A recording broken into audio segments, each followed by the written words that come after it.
Hello students, मागच्या व्हिडिओमध्ये आपण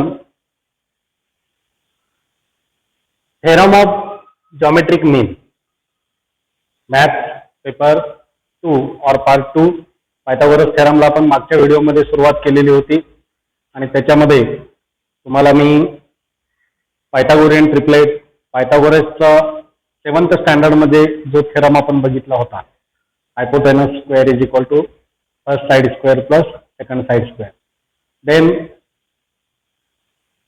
right angle triangle and similarity. खूप महत्वाचा भाग आहे. ट्रायंगल मध्ये आपण हायपोटेनसवर जर परपेंडिक्युलर टाकलं तर आपल्याला जे दोन ट्रायंगल मिळतात ते दोन ट्रायंगल मूळ ट्रायंगलशी काय असतात, सिमिलर असतात. ते सेंटेन्स बघा. In a right angle triangle if the altitude is drawn to the hypotenuse then two triangles formed are similar to the original triangle and to each other.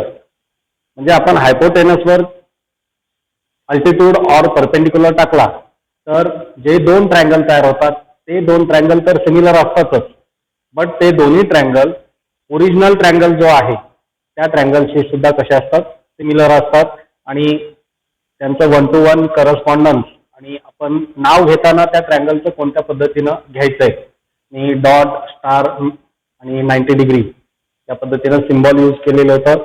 ज्या विद्यार्थ्यांनी तो व्हिडिओ बघितला नाही आधीचा, पार्ट 1 म्हणून मी त्या व्हिडिओला नाव दिलेलं आहे, practice set 2.1 Pythagoras theorem part 1 असं त्या व्हिडिओला नाव दिलेलं आहे. तो व्हिडिओ तुम्ही नक्की बघा. आणि आपण थेरम ऑफ जॉमेट्रिक मीन पर्यंत आलेलो होतो. आता हा थेरम काय आहे बघा. 9th स्टँडर्ड मध्ये जॉमेट्रिक मीन हे वर्ड आपण रेशो अँड प्रपोर्शन या चॅप्टर मध्ये बघितलेलं होतं. और ABC are in continuous proportion then B square is equal to A into C हा फॉर्म्युला होता. लास्ट इयरला तुम्ही बघितला होता.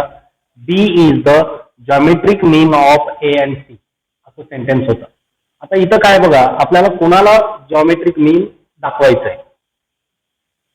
To prove in a right angle triangle the perpendicular segment drawn hypotenuse in a right angle triangle. आता हा PQR जो आहे तो राईट अँगल ट्रायंगल आहे अँड परपेंडिक्युलर ड्रॉन कुठं ड्रॉन करणार आहे आपण, हायपोटेनसवर. To the hypotenuse from the opposite vertex. या हायपोटेनसच्या अपोजिट व्हर्टेक्स कोण आहे, हा पॉइंट Q आहे. या पॉइंट Q मधून आपण या हायपोटेनसवर काय टाकलेलं आहे, परपेंडिक्युलर और अल्टिट्यूड काढलेलं आहे. म्हणजे हा सेगमेंट परपेंडिक्युलर सेगमेंट ई म्हणजे हा QS सेगमेंट और SQ, QS और SQ म्हटलं तरी चालेल. Perpendicular segment is geometric mean of. कोणाचं जॉमेट्रिक मीन आहे तर the segment into which the hypotenuse is divided. या सेगमेंट मुळे त्या हायपोटेनसचे जे दोन सेगमेंट तयार झाले. कोणते दोन सेगमेंट तयार झाले, हायपोटेनसचे दोन तुकडे झालेत बघा, RS अँड SP असे दोन जे तुकडे झालेले त्यांचा हा QS काय आहे, जॉमेट्रिक मीन आहे. हे आपल्याला प्रूव्ह करायचं आहे. म्हणजे आपल्याला काय प्रूव्ह करायचं आहे, QS square is equal to PS into SR. QS हा PS अँड SR यांचा जॉमेट्रिक मीन आहे, म्हणजेच QS square is equal to PS into SR. आता आपण याच्या अगोदर बघितलं होतं, काय बघितलं होतं बघा. In a triangle PQR measure of angle PQR is equal to 90 degree. हा 90 डिग्रीचा, because in a right angle triangle म्हटलेलं आहे, आपण राईट अँगल ट्रायंगल घेतला. त्यानंतर segment QS perpendicular to hypotenuse. कोण आहे बघा हायपोटेनस, PR और RP. QS काय आहे, PR वर परपेंडिक्युलर आहे आणि परपेंडिक्युलर काढल्यामुळे हे दोन ट्रायंगल तयार झाले. कोणते दोन ट्रायंगल, RSQ आहे आणि PSQ आहे. आता या दोन्ही ट्रायंगलचं नाव घेताना मी तुम्हाला सांगितलं होतं की कोणत्या पद्धतीने आपल्याला नाव घ्यायचं आहे. सपोज तुम्ही R हा अँगल जर डॉट घेतला तर P अँगल स्टार करा आणि RQS हा अँगल दिसतो का, हा एवढाच जो अँगल आहे तो असणार आहे स्टार आणि हा SQP काय असणार आहे डॉट. आता हे फर्स्ट ट्रायंगल आणि हे सेकंड ट्रायंगल आणि PQR इज ओरिजिनल ट्रायंगल. तर या दोन्ही ट्रायंगलचं नाव आपण कोणत्या पद्धतीने घेणार? तर फर्स्ट ट्रायंगलचं नाव कुठून स्टार्ट करा, कोणत्याही पॉईंट पासून स्टार्ट करा, बट सेकंड ट्रायंगलचं नाव घेताना मात्र 1 to 1 करस्पॉन्डन्स. आता मी फर्स्ट ट्रायंगलचं नाव हा एवढाच ट्रायंगल बघा, तुम्हाला काय दिसेल RSQ म्हणजे डॉट 90 डिग्री अँड स्टार. हा अँगल स्टार आहे, हे लक्षात आलं का? मागचा व्हिडिओ बघा. RSQ डॉट 90 डिग्री स्टार असं नाव घेतलं तर या सेकंड ट्रायंगलचं नाव कसं घेणार? डॉट पासून स्टार्ट करावं लागणार, डॉट 90 डिग्री अँड स्टार म्हणजे QSP. म्हणजे आपल्याला दोन ट्रायंगल सिमिलर मिळतील. So therefore triangle RSQ similar with triangle RSQ. R म्हणजे डॉट आहे, S म्हणजे 90 डिग्री आहे अँड Q म्हणजे स्टार आहे. मग हा सेकंड ट्रायंगल डॉट पासून स्टार्ट करावं लागणार, QSP. ट्रायंगल QSP रिझन घेऊया आपण, right angled triangle and similar.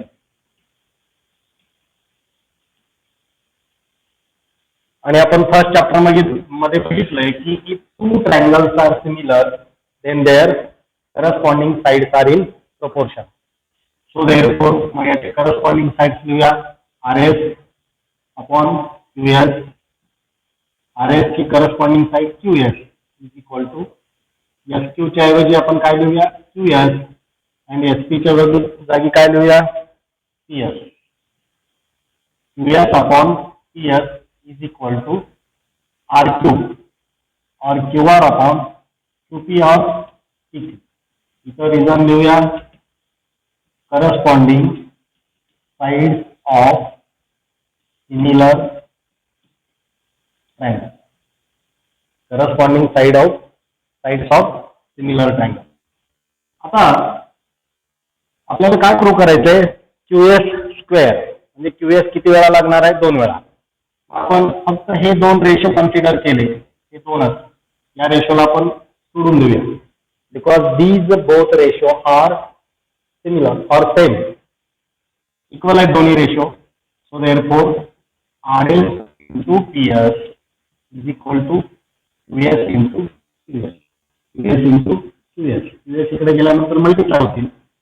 So therefore QS into QS square is equal to RS into PS into PS into RS और yes आले. या पद्धतीनं हा QS PS अँड RS या दोघांचं काय आहे? जॉमेट्रिक मीन आहे. फक्त दोन ट्रायंगल आपण सिमिलर वापरून प्रूव्ह केलेला आहे. अतिशय सिंपल आहे. Right angle triangle and similarity ही प्रॉपर्टी तिथं यूज केलेली आहे. नेक्स्ट पार्ट आपण बघूया पायथागोरसचा थेरम. आता पायथागोरसचा थेरम ऑलरेडी तुम्ही स्टडी केलाय.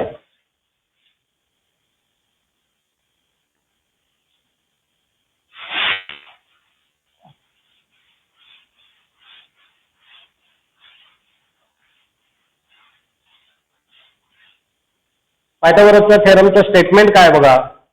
Pythagoras theorem in a right angle triangle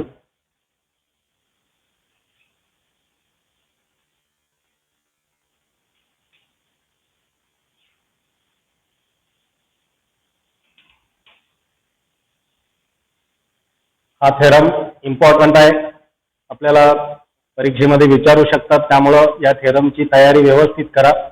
आता हा थेरम प्रूव्ह करण्यासाठी तुम्हाला मी याच्या आधीच्या चॅप्टरमध्ये सांगितले होते सिमिलॅरिटीमध्ये की ईच अँड एव्हरी थेरम कोणती प्रॉपर्टी यूज करून प्रूव्ह केलेली आहे, किंवा तुम्ही फिगर ड्रॉ केल्यानंतर सुद्धा तुमच्या लक्षात येतं की आपल्याला या स्टेटमेंटचं प्रूफ राईट डाऊन करायचं असेल तर आपल्याला ही प्रॉपर्टी और आधी आपण शिकलेला जो थेरम आहे तो थेरम आपल्याला इथं यूज करायचा आहे. एवढं जरी तुम्ही लक्षात ठेवला तर थेरम प्रूव्ह करणं व्हेरी व्हेरी सिंपल आहे, अतिशय सोपं आहे. प्रॅक्टिसने ते तुम्हाला नक्की जमेल. प्रॅक्टिस करत राहणं. Mathematics is equal to practice और practice is equal to mathematics. Concept clear झाले.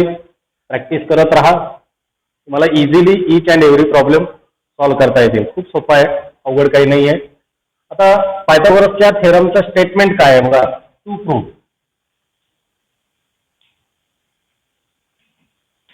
आता तुम्ही बुक ओपन करा. मी स्टेटमेंट बोर्डवर लिहिणार नाही, कारण लिहिलं की पुन्हा वेळ जाईल. त्यामुळे मी डायरेक्ट स्टेटमेंट वाचतो पुस्तकातनं. In a right angle the triangle the square of the hypotenuse is equal to the sum of the square of remaining two sides. काय प्रूव्ह करायचंय. In a right angle triangle the square of hypotenuse is equal to the sum of square of remaining two sides. आपल्याला prove करायचंय. आता या स्टेटमेंटमध्ये if आणि then नाहीये. आपण म्हणतो की इफ पासून देन पर्यंत जे सेंटेन्स आहे ते काय असणार आहे, गिवन. आणि देन नंतरचं जे सेंटेन्स आहे त्याला म्हणतो आपण टू प्रूव्ह. मग आता आपण या स्टेटमेंट मध्ये जर इफ अँड देन ऍड केलं तर स्टेटमेंट कसं तयार होईल. If in a right angle triangle, if the given triangle is right angled triangle, बघा, if the given triangle is right angled triangle, then prove that or then the square of the hypotenuse is equal to the sum of square of remaining two sides. if आणि then आपण add केलं म्हणजे तुम्हाला दिलेला triangle हा कोणत्या टाईपचा आहे, right angle triangle. If the given triangle is right angle the triangle. So therefore मग आपण स्टेटमेंट रीड केलं आणि आपण काय करणार, फिगर काढणार. आपल्याला दिलेली फिगर ही कशाची आहे, राईट अँगल द ट्रँगल आहे. त्या ट्रँगलला नाव देऊया आपण ABC. Okay, right angle triangle म्हणजे गिवन मध्ये काय देणार बघा. Given in triangle ABC measure of angle ABC 90 degree. if the given triangle is right angled triangle. Right angle triangle काढलेलं आहे आणि त्या ट्रँगलला नाव दिलं एबीसी आणि बी हा अँगल 90 डिग्रीचा आहे आणि तेच आपण गिवन मध्ये लिहिणार आहे. To prove. काय प्रूव्ह करायचंय बघा.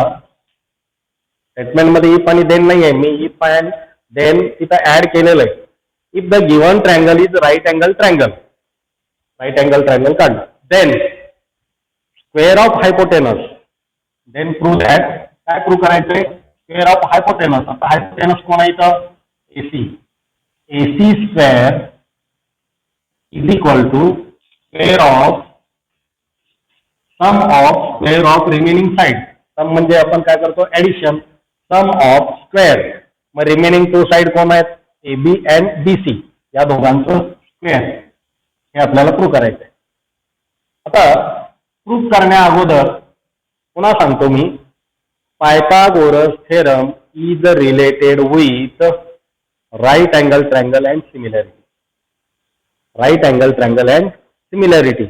आता right angle and triangle similarity जी प्रॉपर्टी बघितली त्यामध्ये आपण काय बघितलं होतं की राईट अँगल ट्रँगल मध्ये हायपोटेनस वर आपण अल्टिट्यूड काढलेला होता. अपोजिट व्हर्टेक्स मधून काय काढलेलं होतं, परपेंडिक्युलर सेगमेंट म्हणा, हाईट म्हणा, और अल्टिट्यूड म्हणा. मे बी तुम्ही कुठलंही वर्ड त्या सेगमेंटसाठी यूज करू शकता, कारण ते अल्टिट्यूड आहे, हाईट आहे अँड परपेंडिक्युलर सेगमेंट आहे, drawn to the hypotenuse through opposite vertex. ही प्रॉपर्टी म्हणजे right angle triangle and similarity, ही प्रॉपर्टी तिथे यूज करायची आहे. आणि ही प्रॉपर्टी आपल्याला कधी मिळते, या व्हर्टेक्स मधून आपण परपेंडिक्युलर टाकल्यानंतरच मिळते. म्हणून इथं काय करतोय बघा मी, construction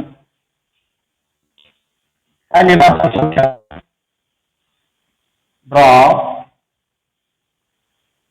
segment BD perpendicular to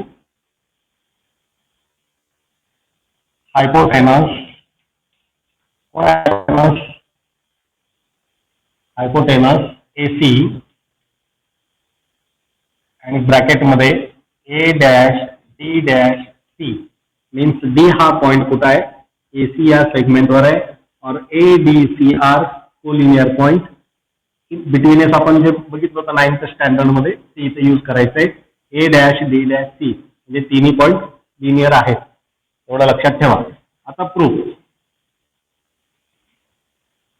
first आपलं जे गिवन दिलेलं आहे ते आपण लिहूया.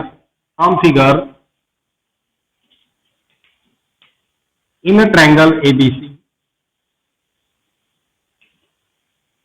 measure of angle ABC is equal to 90 degree. हे आपल्याला दिलेलं आहे. सो therefore reason लिहूया given. Then segment BD perpendicular to hypotenuse AC. हे आपण कुठं बघितलं, हे आपण कन्स्ट्रक्शन केलेलं होतं, म्हणून रिझन लिहूया कन्स्ट्रक्शन म्हणून रिझन लिहूया. आता सो देअरफोर ट्रायंगलची नावं घ्यायची. आता ट्रायंगलची नावं ही आपण कशी घेणार आहे, तर first original triangle and first triangle. Perpendicular segment काढल्यामुळे दोन ट्रायंगल तयार झाले.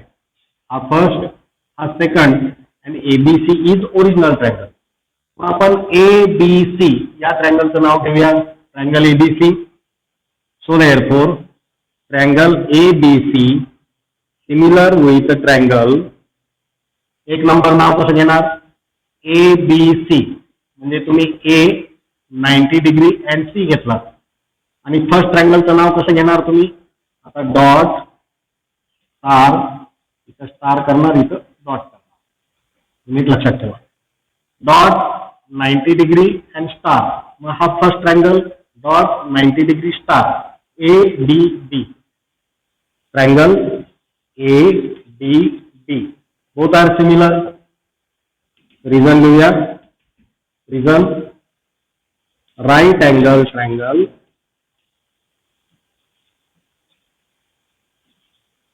and similarity. If two triangles are similar, then their corresponding sides are in proportion. आता दोन ट्रायंगल आपल्याला सिमिलर मिळाले, original triangle and first triangle, आणि ते दोन्ही ट्रायंगल सिमिलर आहेत म्हणजे त्यांचे साइड्स कसे असतील, are in proportion.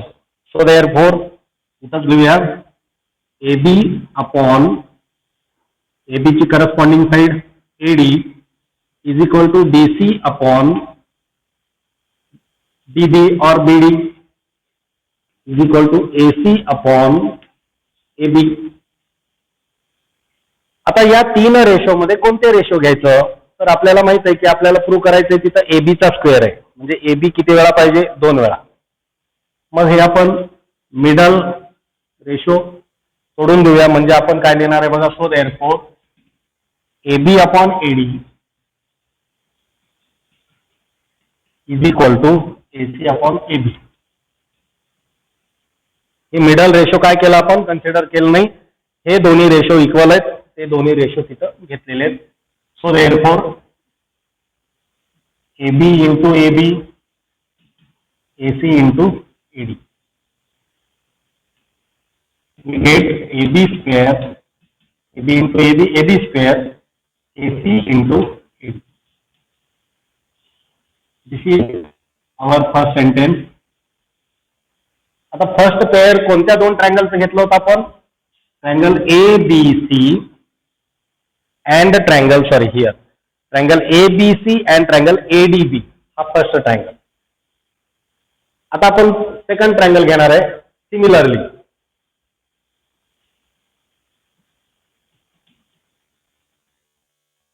Triangle similarly कोणते दोन triangle, triangle ABC similar with triangle. आता बघा ABC, ए म्हणजे डॉट आहे, बी म्हणजे 90 डिग्री अँड सी. आता सेकंड ट्रायंगल कसं घेणार नाव, हा छोटा बी, BBC हा जो अँगल आहे म्हणजे हा एवढाच, म्हणजे बी पासून स्टार्ट करणार, BDC ट्रायंगल BDC. रिझन लिहायची काही गरज नाही.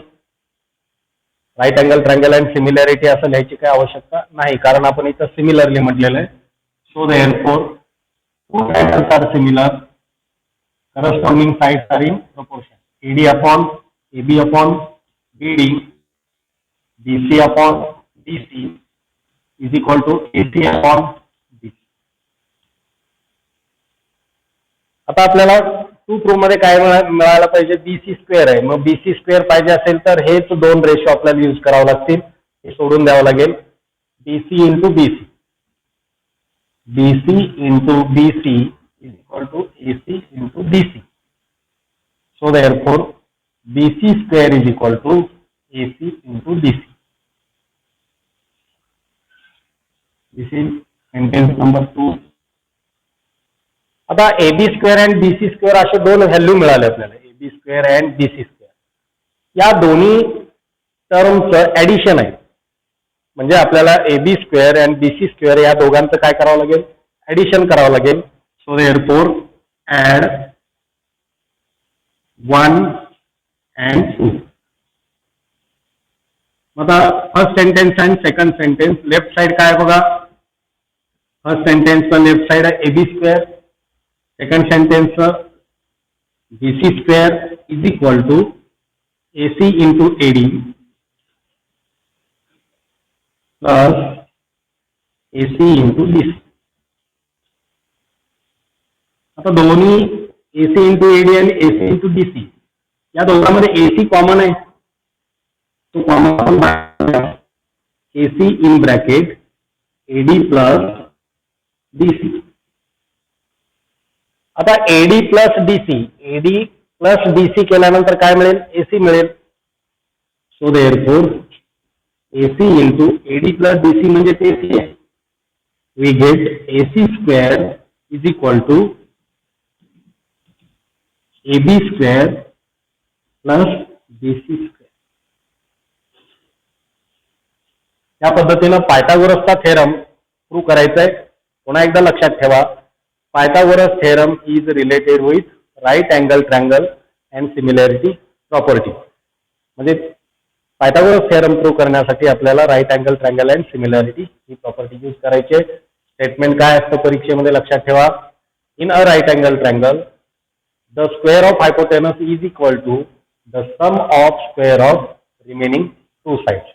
आणि या पद्धतीनं कंप्लीट फिगर काढून given to prove construction and proof write down करायचं आहे. 3 or 4 मार्क्ससाठी प्रूफ कदाचित आपल्याला विचारू शकतात, त्यामुळं थेरमचं प्रॅक्टिस करा. आपण नेक्स्ट पार्ट बघूया, कन्व्हर्स ऑफ पायथागोरस थेरम. आता पायथागोरसच्या थेरमचं जे कन्व्हर्स आहे, आता if the given triangle is right angle triangle, then hypotenuse square is equal to sum of square of remaining two sides. Right angle triangle असेल तर असं असतं, मग असं असेल तर तो ट्रायंगल कसा असेल बघा. इकडं काय म्हटलं मी, राईट अँगल ट्रायंगल, आणि इकडं काय म्हटलं, hypotenuse square is equal to side square plus side square. मग एखाद्या ट्रायंगल मध्ये इफ वन ट्रायंगल और any triangle if square of largest side is equal to square of bigger side is equal to sum of square of remaining two sides, then the type of that triangle is right angle triangle. म्हणजे तो triangle काय असणार आहे तेव्हा, right angle. Right angle असेल तर असं असतं, बट असं असेल तर तो ट्रायंगल कसा असेल, तर तो ट्रायंगल राईट अँगल ट्रायंगल असेल. आणि हे आहे कन्व्हर्स ऑफ पायथागोरस थेरम. बरेच एक्झाम्पल्स तुम्हाला अशा प्रकारचे सुद्धा विचारू शकतात की 1 मार्कासाठी और 2 मार्कासाठी एक ट्रायंगल दिलेलं असतं और इन्फॉर्मेशन दिलेलं असतं आणि तिन्ही साइडची लेंथ दिलेली असते, आणि तुम्हाला काय करायचं सांगायचं आहे की तो ट्रायंगल राईट अँगल ट्रायंगल आहे किंवा नाही, तो ट्रायंगल राईट अँगल ट्रायंगल आहे किंवा नाही, एवढंच आपल्याला लिहायचं आहे. आता कन्व्हर्स ऑफ पायथागोरस थेरम जो आहे तो मी काही इथं लिहित नाहीये, फक्त ओरली सांगतोय. कन्व्हर्स ऑफ पायथागोरस थेरम तुम्ही बुकमधून स्टडी करा आणि तो थेरम तुमच्या नोटबुकमध्ये लिहून काढा. खूप सोपा थेरम आहे. काय म्हटलेलं आहे बघा, in a triangle if the square of one side is equal to the sum of the square of the remaining two side, then that triangle is right angle triangle. आणि तिथं अजून एक सेंटेन्स त्यांनी द्यायला पाहिजे, the angle opposite to largest side is right angle, असं त्यांनी द्यायला पाहिजे, ते दिलं नाही. काय असतं, ट्रायंगलला 3 साइड असतात आणि त्या 3 साइडमध्ये एक साइड ही दोघांपेक्षा जास्त आहे, मोठी आहे, आणि 2 साइड्स आहेत. तर लार्जेस्ट साइडचं square is equal to remaining 2 साइडचा स्क्वेअर करून त्यांचं सम घेणार आणि दोन्ही इक्वल आले तर तो ट्रायंगल राईट अँगल ट्रायंगल आहे. बट 90 डिग्रीचा जो अँगल आहे तो कोणता असेल, तर लार्जेस्ट साइडच्या अपोजिटचा जो अँगल आहे तो अँगल काय असतो, राईट अँगल असतो. हे आपल्याला प्रूव्ह करता येतं आणि ते तुम्ही प्रूफ जे आहे, एक ट्रायंगल घेतलेला आहे आणि त्याला सपोर्टिंग अदर ट्रायंगल कन्स्ट्रक्शन करून त्यांनी प्रूव्ह केलेलं आहे. 2-3 स्टेपमध्ये प्रूफ आहे, ते थोडंसं तुम्ही बघून घ्या. Converse of Pythagoras theorem. Then आपण प्रॅक्टिस सेट 2.1 कडे जाणार आहे. प्रॅक्टिस सेट 2.1 स्टार्ट करूया.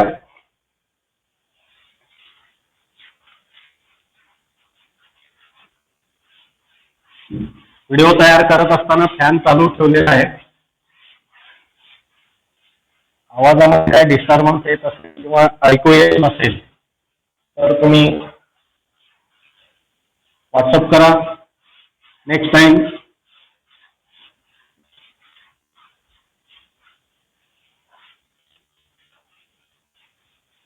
त्याच्यामध्ये काय इम्प्रूव्हमेंट करता येईल का मी प्रयत्न करेन.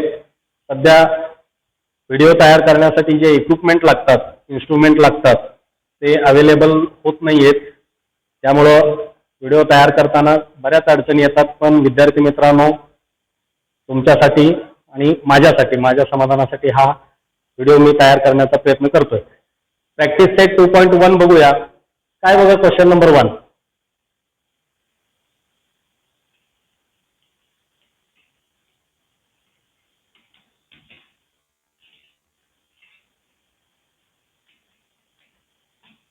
आता each and every example me solve करत बसत नाही.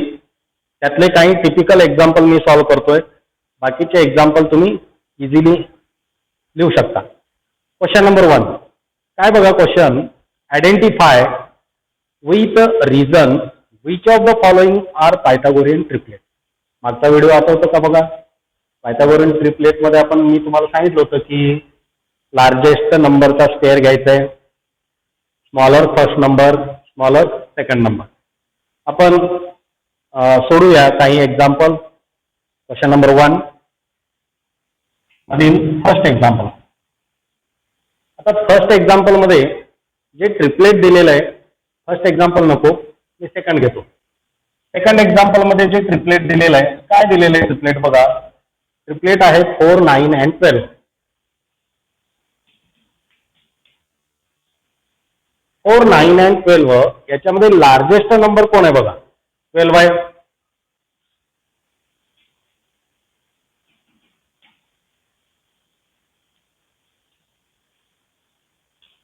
लार्जेस्ट नंबर और ग्रेटर म्हणूया, लार्जेस्ट म्हणण्यापेक्षा ग्रेटर म्हणूया.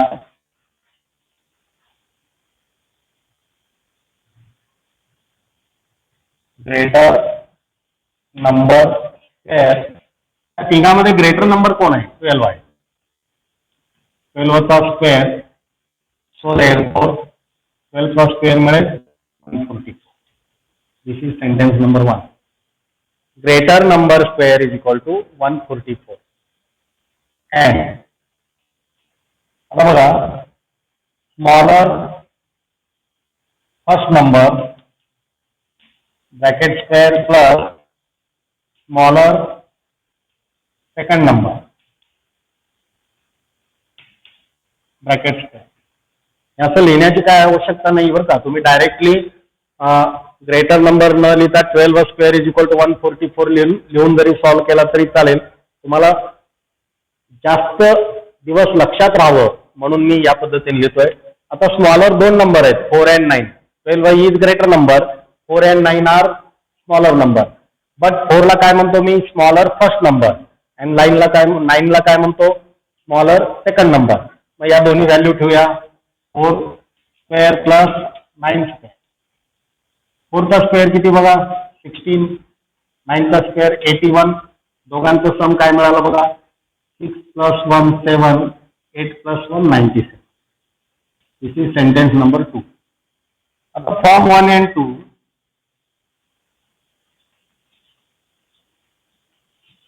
144 and 97 हे दोन्ही इक्वल दिसतात का?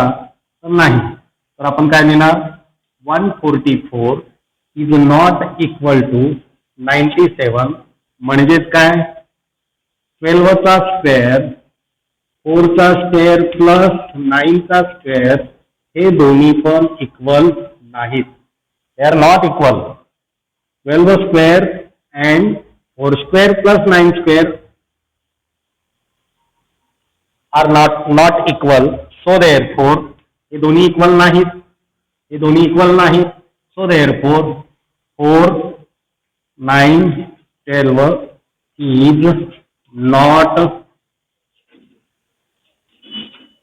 Pythagorean triplet. हे पायथागोरियन ट्रिपलेट नाही. ओके, लक्षात आलं. आणखीन एक एक्झाम्पल आपण सॉल्व्ह करूया. 6th एक्झाम्पल मी सॉल्व्ह करतो. आता 6th एक्झाम्पल यातले काही स्टेप्स मी आता गाळणार आहे. ते तुम्हाला कळण्यासाठी लिहिलं. आता काही स्टेप्स मी गाळणार. Smaller first number bracket square plus smaller second number bracket square आणि इथं काय असणार आहे? Greater number square. आता 6th एक्झाम्पल 11 60 61 या पद्धतीनं तुम्हाला ट्रिपलेट दिलेला आहे. आता या ट्रिपलेटमध्ये ग्रेटर नंबर कोण आहे बघा? 11 ग्रेटर आहे? नाही सर, 60 हे ग्रेटर आहे. 60 हे 11 पेक्षा ग्रेटर आहे, बट 60 पेक्षा सुद्धा ग्रेटर नंबर आहे. ग्रेटर नंबर कोण आहे? 61 आहे. मग आपण डायरेक्टली काय करूया? 61 चा square, square of 61. Tell me the square of the 61. Square of the 61 माहित नसेल तर 61 इंटू 61 मल्टिप्लाय करून बघा. 1 इंटू 1 1 1 इंटू 6 6 6 1 जा 6 6 6 जा 36 1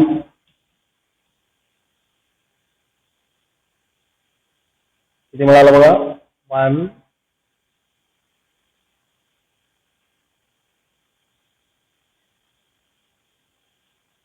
4721. This is sentence number 1. And remaining 2 जे नंबर्स आहेत स्मॉलर त्यांचं स्क्वेअर करून त्यांचं सम घेऊया. 11 चा स्क्वेअर प्लस 60 चा स्क्वेअर इज इक्वल टू 11 चा स्क्वेअर 121 प्लस 60 चा स्क्वेअर काय मिळेल? 3600. मग या दोघांचं सम करा, काय मिळेल? 0 plus 1 1 0 plus 2 2 6 plus 1 7 3 as it is. Sorry, 3 as it is मिळेल. 6 प्लस 1 7 कॅरी येतच नाही ना. 3 as it is.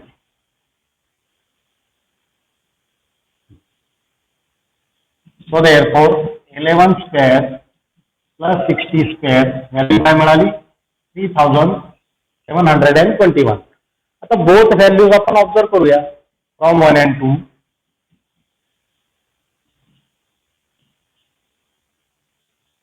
$3,721 is equal to 3721. दोन्ही व्हॅल्यू सेम आहेत. म्हणजेच काय?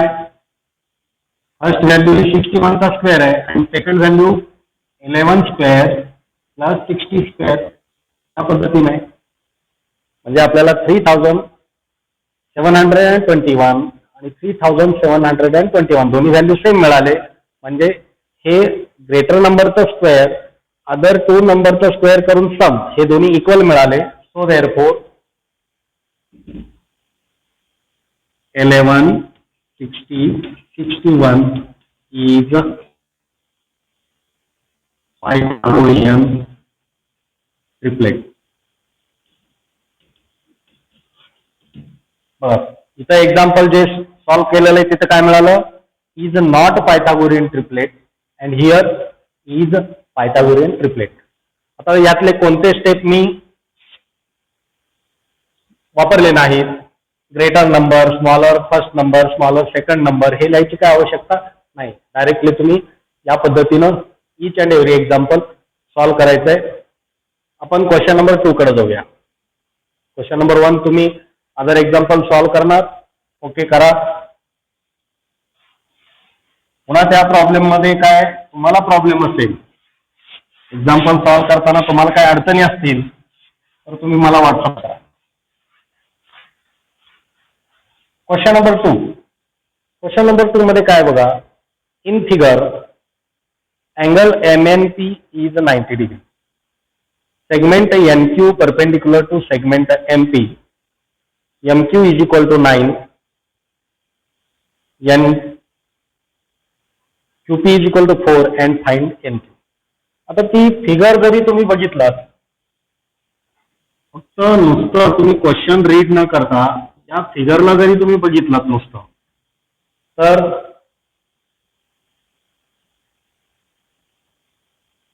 ही फिगर जरी तुम्ही बघितलात तर तुमच्या डोक्यामध्ये काय यायला पाहिजे, फक्त फिगर जर तुम्ही बघितलात तर तुमच्या डोक्यामध्ये यायला पाहिजे, sir here right angle triangle and similarity आहे and NQ is the geometric mean of MQ and QP. NQ म्हणजे जॉमेट्रिक मीनचा जो थेरम आपण बघितला तो थेरम सुद्धा या फिगर मध्ये आहे. And right angle triangle and similarity म्हणजे हे दोन ट्रायंगल सिमिलर आहेत अँड ओरिजिनल ट्रायंगल, आणि ते दोन ट्रायंगल सुद्धा कसे आहेत, सिमिलर आहेत. म्हणजे दोन प्रॉपर्टी या फिगर मध्ये लपलेल्या आहेत. आता तुम्हाला इथं जो क्वेश्चन दिलेला आहे या क्वेश्चन मध्ये तुम्हाला NQ ची व्हॅल्यू फाइंड आउट करायची. मग असा क्वेश्चन जर आपल्याला बोर्डाच्या परीक्षेत विचारला, बोर्ड एक्झाम मध्ये जर विचारला, तर ती फिगर काढायची का, तर तुम्ही कोणते फिगर काढायला पाहिजे, तर ज्या फिगर मध्ये तुम्ही कन्स्ट्रक्शन करणार आहे और प्रूव्ह करणार आहे आणि मग नंतर ते सॉल्व्ह करणार आहे. आता या सेकंड क्वेश्चन मध्ये तुम्ही प्रूव्ह काहीच करणार नाही, काही प्रूव्ह करायचं नाही, फक्त डायरेक्टली आपण काय करणार आहे, फ्रॉम फिगर. त्यामुळं या क्वेश्चनचं आन्सर तुम्ही आन्सर शीट मध्ये लिहित असताना फिगर काढण्याची गरज नाही. कोणते फिगर काढायचं, ज्या फिगर मध्ये तुम्ही कन्स्ट्रक्शन करणार आहे और जी फिगर वापरून तुम्ही काहीतरी प्रूव्ह करणार आहे आणि मग नंतर व्हॅल्यू फाइंड आउट करणार आहे, तेव्हा तुम्ही तिथं फिगर काढा. अन्यथा फिगर काढण्याची काही आवश्यकता नाही, डायरेक्टली तुम्हाला सोल्युशन लिहायचंय. जिथं ज्या ज्या एक्झाम्पल मध्ये प्रूव्ह करतो आपण तेवढ्याच एक्झाम्पल साठी आपण काय करणार आहे, फिगर काढणार आहे. आणि मी बरेच विद्यार्थी बघतो की रफ फिगर काढतात कुठं तरी आणि त्याचं सोल्युशन और प्रूफ माइंड मध्ये तयार करतात आणि आन्सर शीट मध्ये लिहितात, बट तिथं त्यांची फिगरच नसते. मी तर असं म्हणतो बऱ्याच वेळेला गमतीनं की तुम्ही जे प्रूफ लिहिता ते प्रूफ म्हणजे काय आहे, लग्न आहे, आणि ही फिगर म्हणजे कोण आहे, नवरी आहे. आणि तुम्ही आन्सर शीट मध्ये प्रूफ लिहिताय म्हणजे लग्न लावलेलं आहे, बट फिगरच नाही म्हणजे नवरीच नाही, आणि नवरीच नाही तर तिथं लग्न झालं कसं. त्यामुळं जिथं जिथं तुम्हाला तो प्रूव्ह करायचंय, प्रूव्ह करायचंय और फिगर मध्ये काहीतरी कन्स्ट्रक्शन करून तुम्ही मग सॉल्व्ह करणार आहे, त्यावेळेस मात्र तुम्ही ती फिगर तुमच्या आन्सर शीट मध्ये काढा. अन्यथा प्रत्येक ईच अँड एव्हरी फिगर तुमच्या आन्सर शीट मध्ये काढण्याची आवश्यकता नाही. हे थोडंसं नीट लक्षात ठेवा. आता तुम्हाला इथे व्हॅल्यूज दिलेले आहेत, काय कोणत्या कोणत्या व्हॅल्यू आहेत. MQ 9 आहे, MQ ची व्हॅल्यू 9 दिलेली आहे अँड QP दिलेलं आहे 4, आणि आपल्याला NQ फाइंड आउट करायचं. From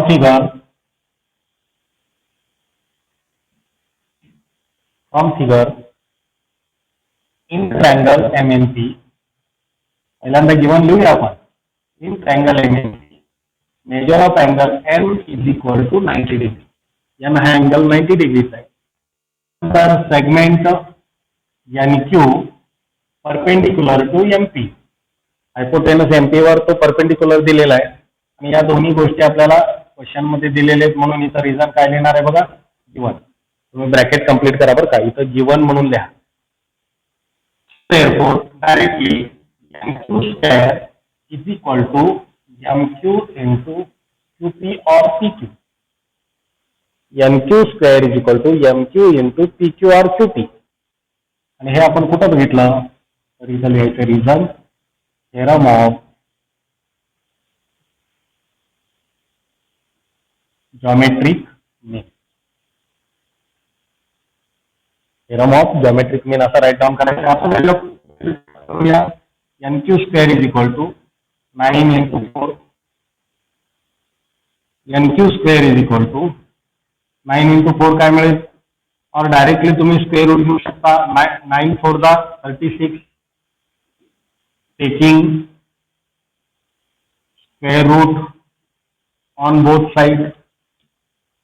So therefore MQ is equal to 6.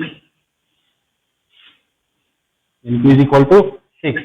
इथं पॉझिटिव्ह और निगेटिव्ह का घेत नाही आपण, क्वाड्रॅटिक इक्वेशन मध्ये आपण पॉझिटिव्ह और निगेटिव्ह घेतलं, पण इथं आपण पॉझिटिव्ह और निगेटिव्ह का घेत नाही, तर length should not be negative. म्हणजे ते सेंटेन्स लिहिण्याची आवश्यकता तुम्ही जॉमेट्रीमध्ये व्हॅल्यू फाइंड आउट करत असताना आपण टेकिंग स्क्वेअर रूट करताना निगेटिव्ह व्हॅल्यू घेण्याची काय आवश्यकता नाही, कारण length should not be negative. MQ is equal to 6. Third example बघा. थर्ड एक्झाम्पल मध्ये तुम्हाला फिगर अशी न देता थोडीशी अशी फिरवून दिलेली. तोपर्यंत तुम्ही थर्ड एक्झाम्पलची फिगर बघा, काय काय दिलेलं आहे बघा.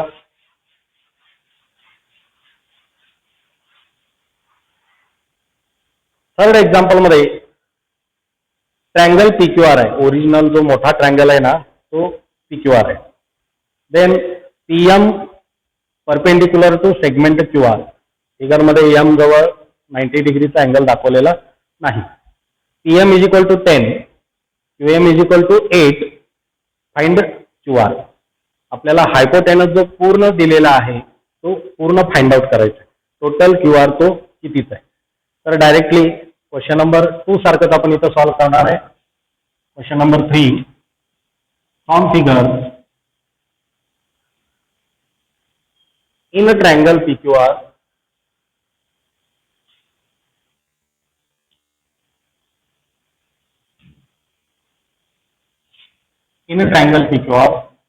मेजर ऑफ अँगल कोणता, P हा अँगल 90 डिग्रीचा दिला.